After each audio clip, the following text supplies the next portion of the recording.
Hello, mambo vipi? Karibu katika channel yetu pendwa ya Kado Graphics, na katika video hii nitakuelekeza jinsi gani unavyoweza kufanya data merge kwa kutumia program ya Adobe Photoshop. So ni kitu kirahisi sana. Mfano mzuri, nina hii document yangu hapa na nina list ya majina hapa ambayo tayari nimeshayaandaa. Ninataka majina haya yote sawa yapie kwenye document yangu moja ya certificate. Sasa hatua natakiwa kufanya ni rahisi sana, nitakuelekeza hatua kwa hatua. So kabla tujaendelea, hakikisha kwanza umesubscribe, umelike, umeshare na umecomment hapo chini ili kuendelea kupata mafunzo kama haya. Sasa hatua ya kwanza, hakikisha tayari una design yako ambayo iko tayari. Mfano mzuri, mimi hapa tayari na design yangu hii hapa, lakini hii design nimeimport hapa kama picha, sawa? Nimeimport kama picha. Haina shida, unaweza ukafanyia pia hata kwenye project kabisa husika in case, lakini kama project yako itakuwa haina layers nyingi sana, kwa sababu Adobe Photoshop huwa ina tabia ya kusave mafile, sawa? Na ile file yako ikawa ni kubwa sana, na process ambayo unaenda kuifanya inategemeana pia na ukubwa wa file. Kwa hiyo kama una data nyingi, tegemea kwamba process hii inaweza ikawa ni ngumu kidogo kufanya. So kitu nitakachokifanya hapa ni rahisi sana. Nitakuja hapa sehemu ya layer, nita create new layer, nitakuja sehemu ya text and then nita click hapa, sawa? Nita click. So nataka hii font, nimeipenda. Nitachagua hii font. Sasa kitu cha muhimu hapa, hakikisha kwanza alignment yako hapa juu, sawa? Kuna left alignment, center. Hakikisha alignment yako imekaa center. Na baada hapo haitoshi, hakikisha una snap upate center nzuri. Na hapa ndipo majina yako yataanzia hapa, sawa? Kwa Adobe Photoshop itakavyokuwa ina process majina yako yataanzia center. Kwa ukikosea hapa, majina yanaweza kaanzia sehemu nyingine. So baada hapo, njoo hapa sehemu ya image na kisha njoo sehemu iliyoandikwa variables, and then njoo hapa sehemu iliyoandikwa define. Alright, na kwenye sehemu ya define hapa, njoo hii sehemu ya kwanza hapa, chagua sehemu iliyoandikwa define, sawa? Na hakikisha hapa kwenye layer, chagua layer husika. Kama unavyoweza kuona hapa, kuna layer mbili, kuna layer 1 na hii layer ya text, sawa, ambayo imeandikwa Lorem Ipsum. So mimi nitachagua hii hapa kwa sababu nataka ni text. Na katika text nataka nifanye text replacement, sawa? Utaklik hapa text replacement.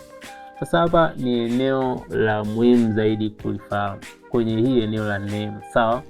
Hapa ndipo variable, sawa? Hii ndio variable yetu, na kupitia hii variable ndio tunaenda kucontrol other layers, sawa, kwa kutumia hii variables. Sasa hii variables ndio ile jina ambayo tuna link na file yetu. So nitakuja sehemu ya file. So it depends kama umeandaa. Mimi nimeandaa katika mfumo wa Notepad. Kama umetumia Excel it's okay. So hakikisha kwanza, kitu cha kwanza, hakikisha file lako kwenye file the first name ndio variable yako, sawa, ambao ndipo tutaenda kuitumia hapa kulinki kati ya hii Photoshop pamoja na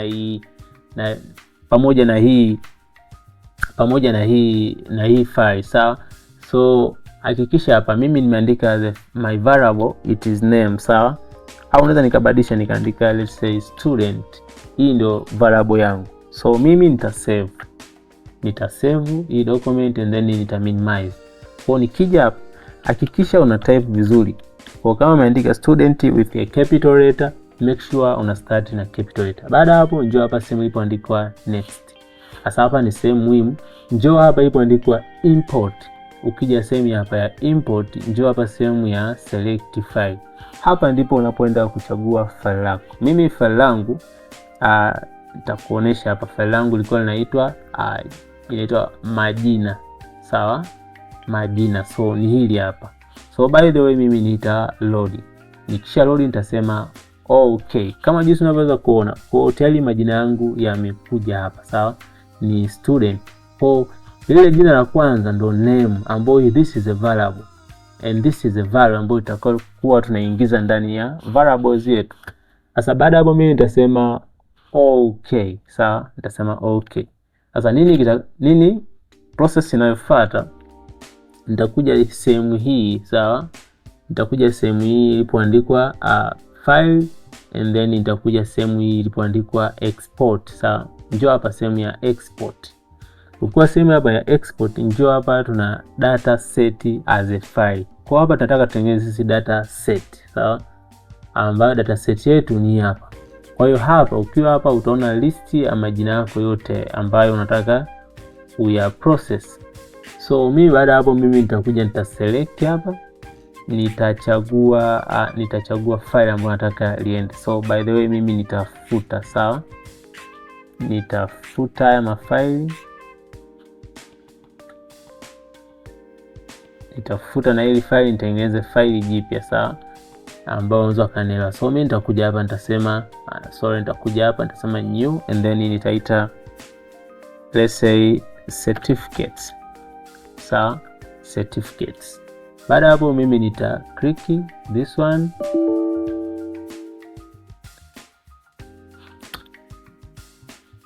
name vizuri hapa, nitaandika certificate, certificate. So baada hapa nita double click and then nitasema select folder. So nikishagusa hapa, sehemu nyingine muhimu ni hapa, unaweza ukaname kwamba unataka mafaili yako yawe na jina gani. So mimi hapa nitasema let's say certificate, sawa, certificate, na hapo unaweza ukachagua data set name unataka iweje, so au itofautiane kwa underscore au whatever utakayo decide wewe. So mimi nitasema okay, sawa. So file extension itakayokuwa hapa ni PSD. Kwa unaweza kuona hapo kwa ina process mafaili yako, sawa. Ndio maana nakwambia kwamba hakikisha kwamba file lako lisio kubwa sana, kwa sababu kama iwe ni kubwa kwenye sehemu hii ya kuprocess inaweza ikachukua muda mwingi sana kupata matokeo.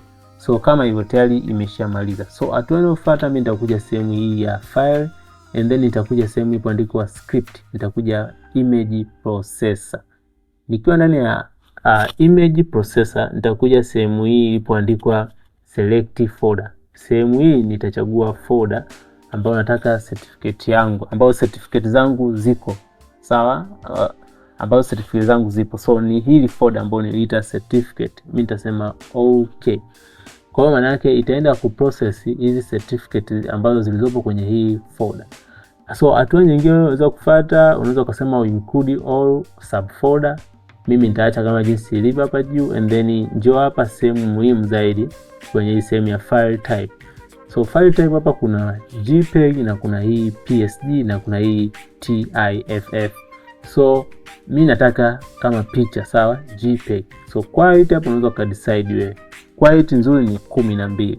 So mimi naweza nikaweka 5 inatosha. Ila nakushauri weke quality kubwa ili upate document yako isipoteze quality. So mimi nitasema okay.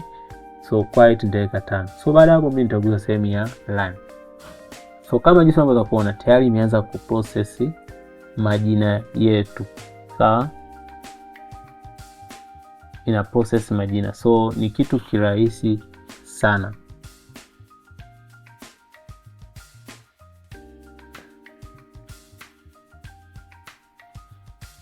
Na hivi ndivyo unavyoweza kufanya. Unaweza kutumia kwenye certificate, unaweza kutumia kwenye ID, unaweza kutumia kwenye kadi za mialiko na ukapata matokeo mazuri kama haya. So hapa inamalizia kuprocess.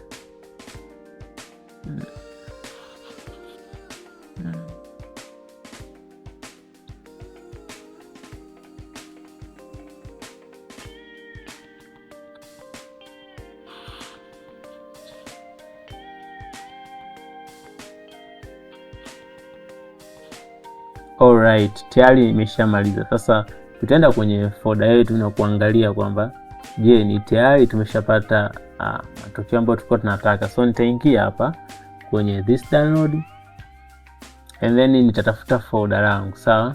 nitatafuta folder langu. So naweza nikaja hapa nikasema labda quick. Anyway, nitakuja hapa tu nitasema search folder yangu inaitwa certificate. Sawa,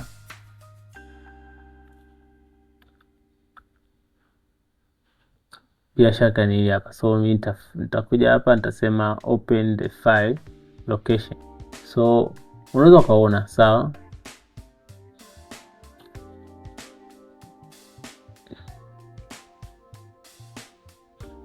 hii ndio folder yangu. Sawa, hii ndio folder yangu na hizi ndio image ambazo tulizoziprocess kwenda kupata hiki hapa kitu. So kama unaweza kuona, kwa ukiwa na file kubwa, kwa tegemea kwamba utatumia process kubwa sana. Ndio maana sometimes tunashauri utumie program nyingine ambayo ni rahisi zaidi kupata matokeo kama. Ila mimi nje naifanya na hakikisha kwamba ile image yako umeexport kama picture yenye quality nzuri, na baada ya kuitumia ile kuexport ili upate mafaili machache na usitumie muda mrefu zaidi kwenye process. So unaweza kuona hapa.